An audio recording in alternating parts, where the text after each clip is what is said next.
હવે પાણીનું શું કરવાનું છે? હા, પાણી માટે તો બેઠા જ છો. એટલે એમ નહીં, પીવાના પાણીની વાત છે. અરે ભાઈ, પીવાનું પાણી જ આવશે. કાળિયા નવા બોરનું તો પાણી ચોખ્ખું જ હોય કે તાણી. અરે બાપુજી, બલ્લુ એની વાત નહીં કરતો ભલા આદમી. તાણી. બલ્લુ શું વાત કરે છે કે આપણે ભૂખ હડતાલ પર બેઠા છે એટલે આપણે ખાવાનું નહીં, પણ હોય બેસીને પાણી તો પીવાનું કે. હા, પાણી તો પીવાનું, પણ સરપંચના ઘરનું નહીં. હાવ ઘરનું. એ વાત. પણ ઘેર હું કોઈને દવા નહીં દેવું. એ વાઘુજી, હું કહેતી ને ભેંસો પાડી દઉં હાલના. ના બસ કઈ. હવે વાઘુજી, આપણે તો રસ્તો કાઢી નાખ્યો હો.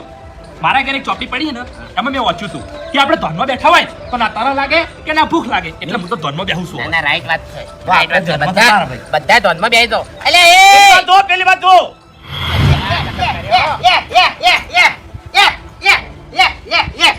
દેખાય છે? હા, મને દેખાય છે.